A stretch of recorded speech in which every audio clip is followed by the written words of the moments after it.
Graças e paz de Cristo, amados irmãos. Meu nome é Pastor Divino Abel. Eu sou pastor da Assembleia de Deus Shalom, em Vicente Pires, Distrito Federal. E nós estamos aqui, mais uma vez, para darmos continuidade aos nossos estudos, sobre as parábolas de Jesus, E hoje nós vamos estar estudando mais uma dessas parábolas, do Mestre Jesus, amém? Vamos estar orando nesse momento, vamos agradecer ao Senhor por nós estarmos aqui, nesse dia para esse estudo, amém? Pai, nós queremos te agradecer, te louvar e te bendizer pela tua bondade, Senhor, pela tua infinita bondade, pelo amor, misericórdia e fidelidade que o Senhor demonstra, Pai, manifesta todos os dias sobre as nossas vidas, sobre as nossas casas, sobre as nossas famílias. Deus, nós queremos te agradecer, Senhor, por tudo. No nome de Jesus Cristo, teu Filho amado. Amém e amém. Amém, queridos? Então vamos iniciar o nosso estudo desta noite, Vamos estar aqui.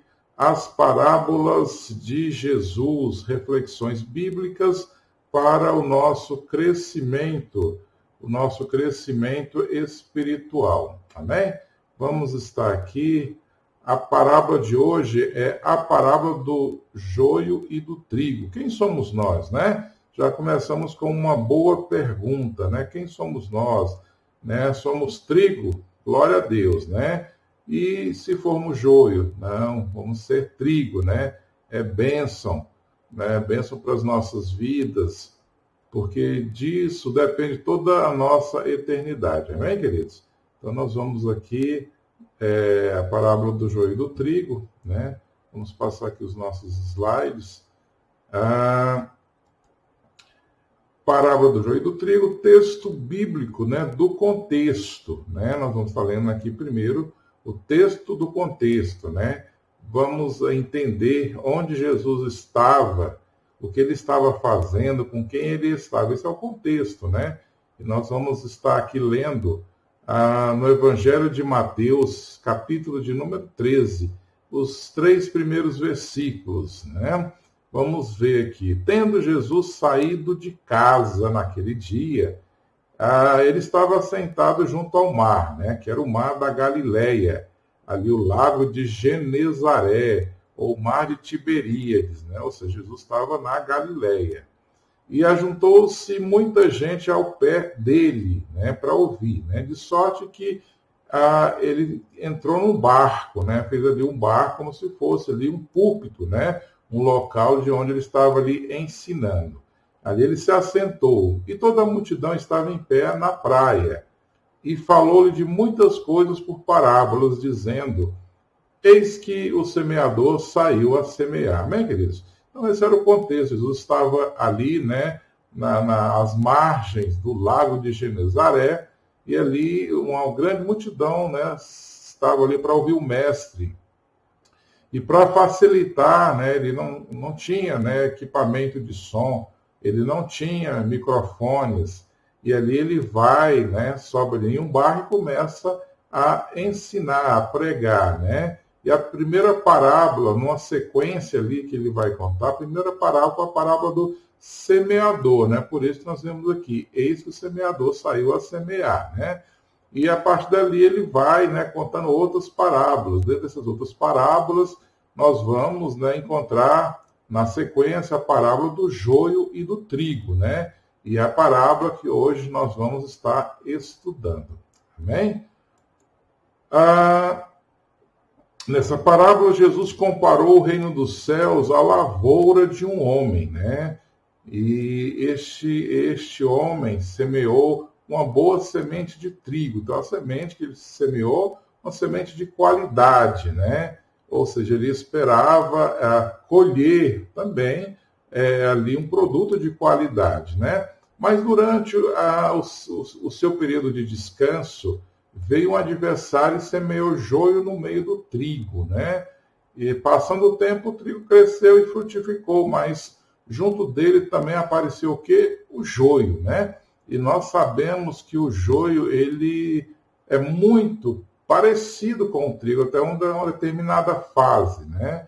Eles se assemelham, são bastante semelhantes, mas joio é joio e trigo é trigo. O trigo é um produto, né, que vai gerar vários outros alimentos. O trigo traz vida, né? Mata a fome, enquanto o joio é uma erva daninha, né?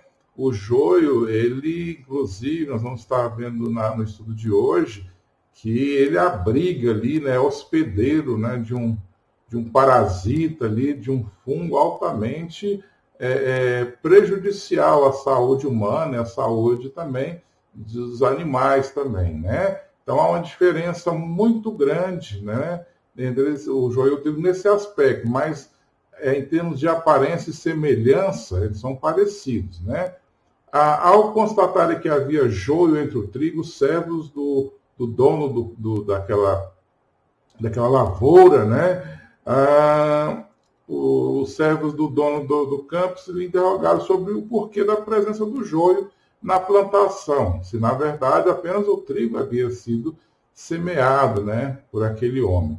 O agricultor respondeu aos seus servos que o inimigo havia feito aquilo. Amém, queridos? Então tem toda uma simbologia, né? O próprio Jesus vai estar explicando essa parábola do joio e do trigo depois, ali quando a multidão, né, se recolhe, a multidão vai embora, ele vai ficar ali com seus discípulos, né? E os seus discípulos ali vão perguntar: mestre, nos ensina, né? Dá explicação a respeito da parábola do joio e do trigo, e Jesus vai estar explicando. Nós vamos estar lendo esse texto nesta noite, amém, queridos? Então nós já vimos que Jesus estava ali, né, às margens do Mar da Galileia. Sabemos que ele subiu em um barco e começou a ensinar, né? O Mar da Galileia, né, o lago de Genezaré, né?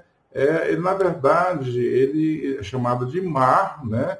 Mas ele é um lago de água doce, né? De água doce. Ali a extensão chega a 20 quilômetros, né, de extensão, e uma largura de em torno de 10 quilômetros, né? Então, a 20 quilômetros de extensão e de largura, o Mar da Galileia chega ali a 10 quilômetros, uma profundidade ali que varia de 20 metros, 20, 30 metros, né, até 240 metros, amém, queridos? Ele recebe água ali do Rio Jordão, né? Ele é abastecido pelo Rio Jordão, que derrama suas águas ali no Mar da Galileia, e também esse volume de águas é acrescido também pelas chuvas, né, que derrete ali, tem uns montes ali em volta, e o gelo que é derretido ali do pico daqueles montes, né, eles também vão ali avolumar, né, as águas do Mar da Galileia, né? E nós vimos que aquelas proximidades ali, Jesus operou muito dos seus milagres, amém? Então é uma área, uma região bastante conhecida no aspecto que ela é citada muitas vezes nas Escrituras Sagradas, amém? Vamos aqui avançar um pouquinho. A parábola do joio e do trigo, vamos ver o texto, né? O texto bíblico, nós lemos ali o contexto, né? O texto do contexto, vamos falar agora o texto, né, em que Jesus vai estar contando essa parábola, né? Se encontra no Evangelho de Mateus, o capítulo de número 13, os versículos 24 a 30, né? Jesus vai dizer: propôs-lhe outra parábola dizendo, né? Ele já tinha contado a parábola ali do semeador, ele agora está contando a parábola do joio e do trigo, dizendo, né? O reino dos céus ele é semelhante ao homem que semeia a boa semente no seu campo. Mas dormindo os homens, veio o seu inimigo e semeou joio no meio do trigo, e retirou-se. E quando a erva cresceu e frutificou, apareceu também o joio. E os servos do pai de família, indo ter com ele, disseram-lhe: Senhor, não semeaste tu no teu campo boa semente? Porque tem então joio? E ele lhe disse: um inimigo é que fez isso. E os servos lhe disseram: queres, pois, que vamos arrancá-lo? O joio, né? Ele, porém, lhes disse: não, para que, ao colher o joio, não arranqueis também o trigo com ele. Deixai crescer ambos juntos até a ceifa. E por ocasião da ceifa, Direi aos ceifeiros, colhei primeiro o joio, atai-o em molhos para o queimar, mas o trigo ajuntai no meu celeiro. Amém, queridos? Então nós vamos ver aqui que Jesus depois vai dar a explicação, né, dessa parábola, que ele contou a parábola ali, né, para aquela multidão, e depois ele vai dar a explicação em particular, né, para os seus discípulos. Aí vamos ver aqui o texto bíblico da explicação, também em Mateus, no mesmo capítulo número 13, aí os discípulos vão perguntar, Jesus vai explicar, né? Vamos agora ver a explicação de Jesus para a parábola do joio e do trigo. Jesus vai dizer, então, tendo despedido a multidão, foi Jesus para casa. E chegaram ao pé dele os seus discípulos, dizendo, explica-nos a parábola do joio do campo. E ele respondendo disse-lhes, o que semeia boa semente é o Filho do homem, quer dizer, o próprio Jesus, né? O campo é o mundo, e a boa semente são os filhos do reino, e o joio são os filhos do maligno. O inimigo que o semeou é o diabo, e a ceifa é o fim do mundo. Os ceifeiros são os anjos. Assim como o joio é colhido e queimado no fogo, assim será na consumação deste mundo. Mandará o Filho do Homem os seus anjos, e eles colherão do seu reino tudo o que causa escândalo, nos que cometem iniquidade, e lançá-los-ão na fornalha de fogo. Ali haverá pranto e ranger de dentes. Então os justos resplandecerão como o sol no reino de seu Pai. Quem tem ouvidos para ouvir, ouça. Jesus que está advertindo, ou seja, os nossos ouvidos sejam atentos para ouvir a palavra de Deus. Queridos, e não apenas para ouvir, mas para viver a palavra. Que essa palavra, né, ela venha gerar nos nossos corações e nas nossas vidas transformação. Nós precisamos e necessitamos ser confrontados pela palavra, né? Porque poderíamos até estar, às vezes, falando de amenidades, né? Mas o texto aqui, essa parábola contada por Jesus, é algo muito sério. Ela fala, né, de pessoas, né, que mesmo no meio da igreja, mesmo vivendo como se cristãos fossem, são filhos do maligno. Isso é uma coisa muito, sabe, mas muito séria. E o fim, né, é um fim bastante triste, porque aqueles que permanecem na fidelidade, em servir a Deus, sabe, todo o seu coração, né, esses, né, têm uma perspectiva, uma expectativa de futuro, né, de eternidade com o Senhor. E resplandecerão, a Bíblia está dizendo, mas aqueles que vivem na iniquidade, na prática da iniquidade, né, muitas vezes distorcendo o Evangelho, distorcendo a palavra de Deus, sabe, serão ali, né, feitos como o joio, que é separado, né, ali e depois lançado na fornalha, no fogo eterno. Amém, queridos? Então é algo assim muito triste, né? Mas deva ser dito, né? Deve ser falado. Porque muitas pessoas falam, pastor, não fala sobre o inferno, não. As pessoas não gostam de ouvir. Queridos, pior do que ouvir é, sabe, não receber a ministração, o ensino da palavra e ter que passar uma eternidade lá, né? Então nós temos que não ocultar aquilo que a palavra ensina, mas com simplicidade. Nós temos que falar, falar a verdade e sempre a verdade. Amém? Então vamos avançar aqui um pouquinho. Nós temos muita coisa ainda para vermos no dia de hoje, tá bom? A palavra do joio e do trigo, né? A diferença entre o joio e o trigo. Isso que é uma informação mais técnica, né? O objetivo de Jesus em explicar a ideia de semelhança e contraste é perfeitamente alcançado no uso das duas sementes. O joio da qual Jesus fala nessa parábola trata-se de uma erva daninha, né? de uma praga chamada, tecnicamente, de Lolium temuletum, né? Então, esse é o nome ali do joio, né? Uma praga que nasce ali, junto com a plantação ali do trigo, né? E se assemelha muito ao trigo, né? Essa erva é uma praga relativamente comum em muitas lavouras de trigo, né? Então, nós pegamos essa parte aqui para estarmos falando, né? Em seus primeiros estágios, enquanto ainda ela está em folhas, ela se assemelha muitíssimo ao trigo, tornando-se inviável arrancá-la do meio do trigo, mas as semelhanças param por aí. O joio pode ser hospedeiro de um fungo que produz toxinas venenosas, que podem causar efeitos gravíssimos, né? Danos ao ser humano e aos animais também, né? Que ali, se porventura vier a se alimentar do joio, né? Portanto, enquanto o trigo é base dos mais variados alimentos, o joio é uma erva daninha. Mas ao amadurecer, quando as espigas são formadas, a semelhança entre essas duas sementes acaba. No dia da colheita, nenhum ceifeiro comete o erro de colher joio em lugar de trigo. Amém, querido? Então, realmente, Jesus usa essa parábola, né? Usa algo que as pessoas ali, de alguma forma, eles tinham um conhecimento, né? Era algo do seu cotidiano para estar trazendo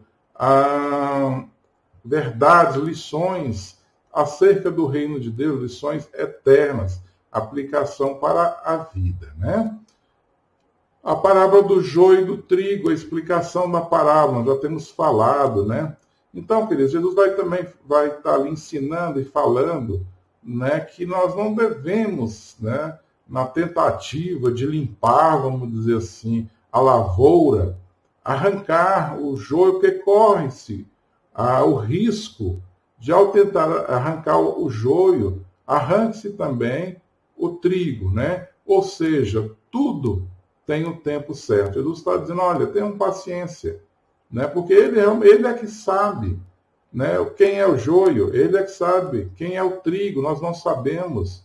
E nós não fomos chamados, queridos, para sermos juízes, para sermos julgadores, não. Nós não fomos chamados para isso, né? Mas o Senhor, Ele conhece os nossos corações. Ele conhece o meu coração, Ele conhece o seu coração, Ele conhece todas as coisas, né?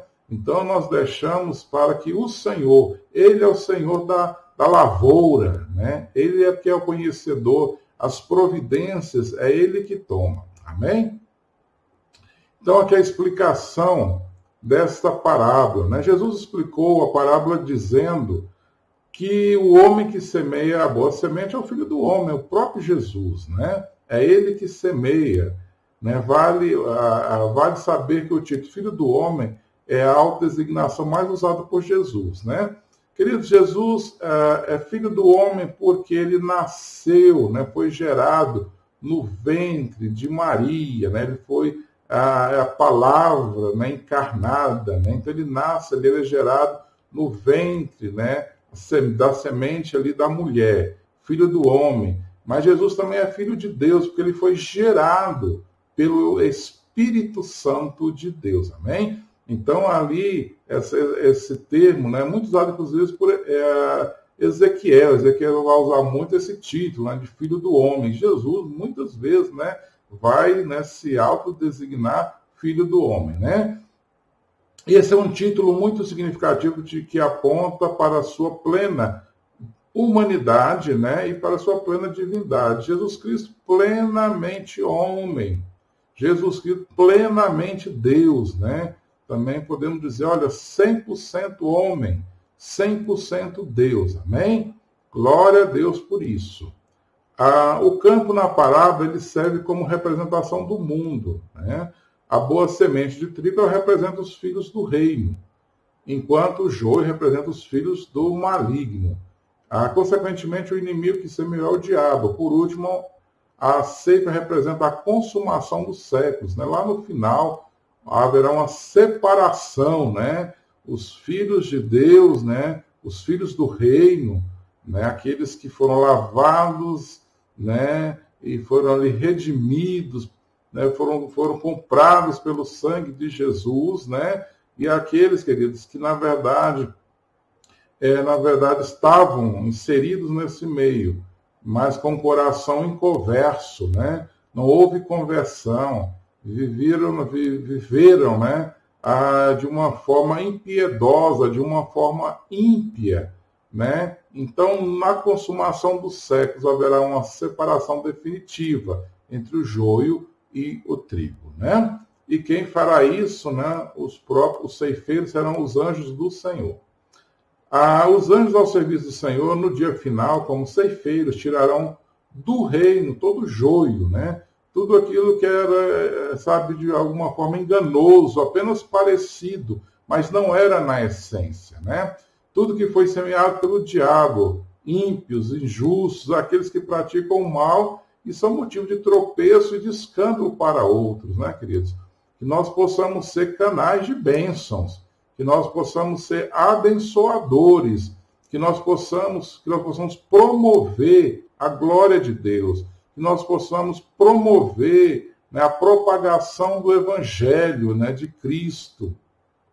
Queridos, então, nós fomos gerados, né, para as boas obras, né? Nós não fomos gerados, queridos, para criarmos, né, dissensões. Nós não fomos criados, né, para fofocas. Nós não fomos criados para fazer o mal, né, para as pessoas. Nós não fomos gerados para isso, mas nós fomos gerados para sermos bênção e glorificarmos o nome do Senhor, né? Nós fomos gerados, né, pela boa semente, fomos gerados pela palavra de Deus, né? Fomos regenerados, né, para sermos, né, aqueles que promovem a glória de Deus. Amém? Eles serão lançados na fornalha ardente, né? A Bíblia fala, né, claramente do lago de fogo, fala claramente do inferno, né? Não é, sabe, a Bíblia fala isso como sendo literal, não é um lugar imaginário, mas um lugar literal, né? Onde haverá o que? Choro e ranger de dentes. E por outro lado, a boa semente, os filhos de Deus, né? Isto é, os justos, ou seja, justificados em Cristo, brilharão como o sol no reino de Deus. Amém, queridos? Somos pecadores? Todos nós somos pecadores. Somos indignos? Todos nós somos indignos. Mas quando nós estamos em Cristo, né, nós fazemos parte da dignidade do Filho de Deus, dos méritos do Filho de Deus. Amém, queridos? Então, por nós mesmos, nós nada podemos fazer, nós nada somos.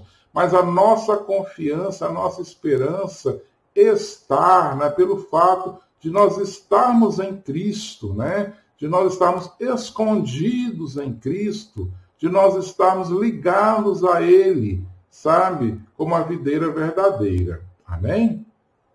A parábola do joio e do trigo, continuamos aqui, né? Aplicação da parábola, a necessidade de paciência diante do joio, né?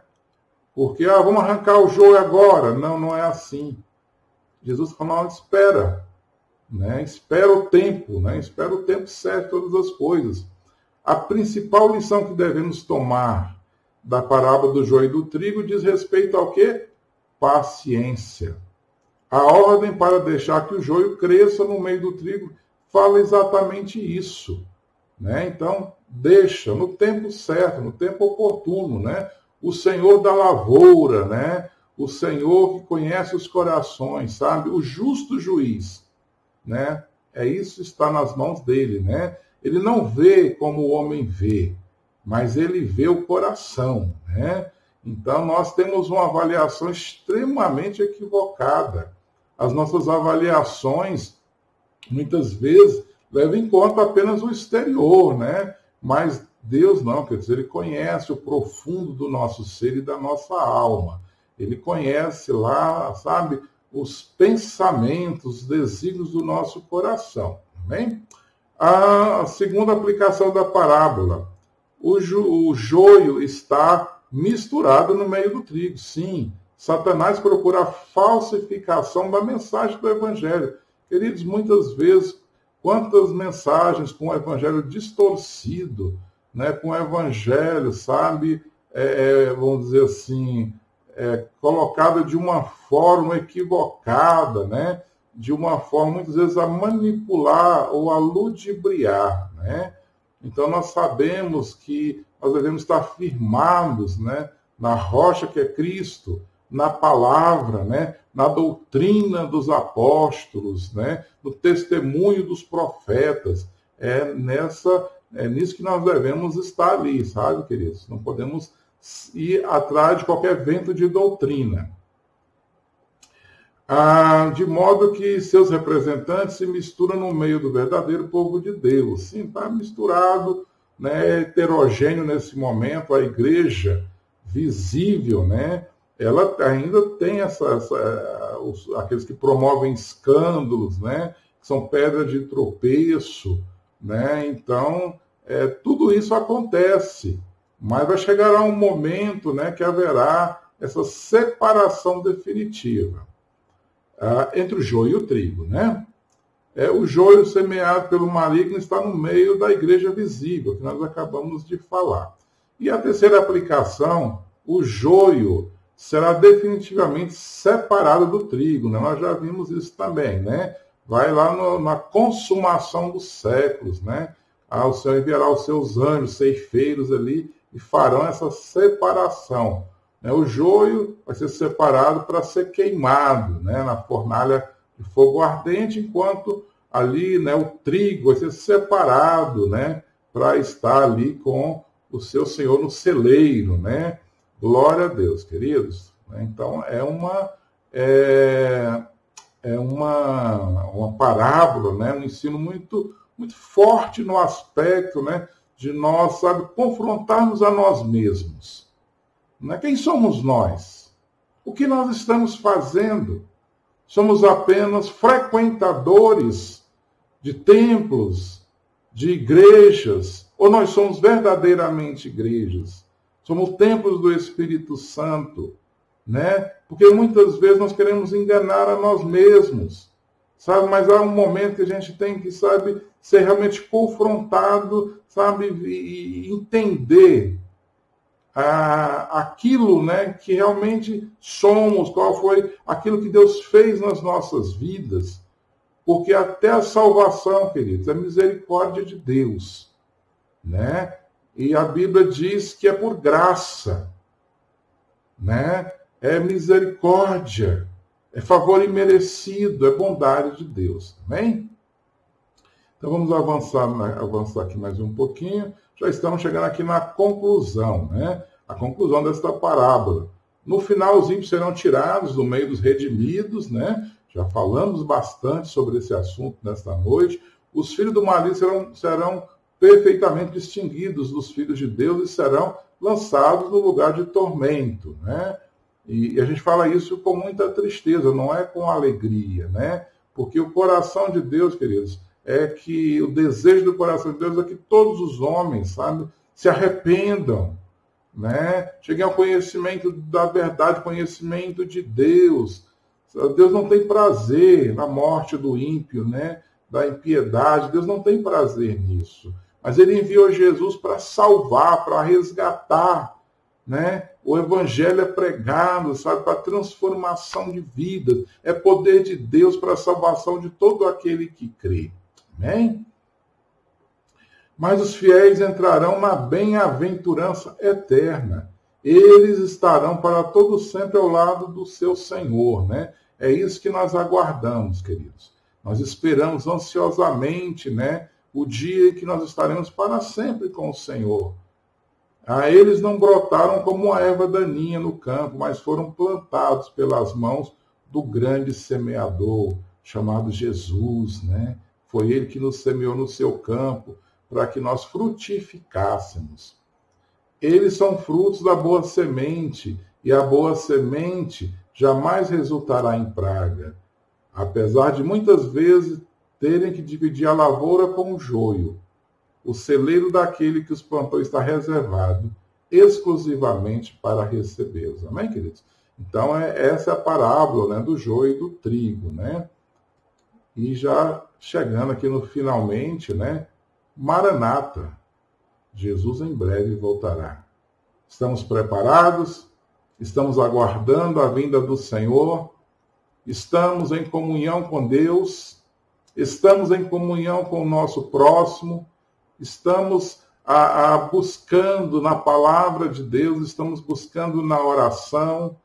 Estamos, buscando cada dia nos aproximarmos do Senhor? Ou temos nos distanciado?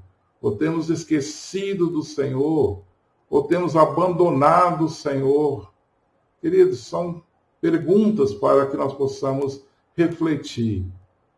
Não é apontar dedo, mas é, na verdade, que nós possamos, estar buscando, em Cristo, comunhão e intimidade. Amém? Nós vamos estar orando nesse momento, orando mais uma vez, orando pela sua vida, pela sua família, pela sua casa, orando pela sua saúde, orando pela sua vida, como um todo. A vida ela é completa, não são compartimentos, Mas o mais importante de tudo, queridos, que eu posso falar nesse momento, é nós estarmos em Cristo Jesus, é nós permanecermos em Cristo Jesus.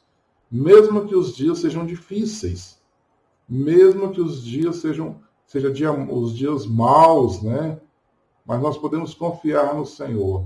Ainda que eu andasse pelo vale da sombra da morte, não temeria mal algum, porque o Senhor está conosco. Queridos. Amém? Vamos orar então nesse momento. Pai, no nome de Jesus eu quero orar, Pai, por cada um dos meus irmãos, cada uma vida que vai ter acesso a esse estudo, a essa pregação. Deus, fala aos corações. O Senhor tem falado através do Teu Espírito Santo, e é o Teu Espírito Santo que convence do pecado, da justiça e do juízo. Senhor, cura os enfermos e glorifica o Teu nome. Pai, ajuda, meu Deus, aqueles que estão passando por momentos difíceis, de escassez. Tu és o Deus provedor, Tu és a nossa provisão, Jeová Jireh. Pai, eu oro no nome de Jesus, porque eu sei que tudo é por misericórdia e bondade do Senhor. Coloca Tuas mãos, Pai, poderosas, Pai, e abençoa cada vida para a glória do Teu nome. É o que eu te peço no nome de Jesus, Senhor, e já te agradeço. Amém. Queridos, tenha uma noite abençoada, uma semana abençoada, no nome santo de Jesus Cristo, o Filho de Deus. Amém?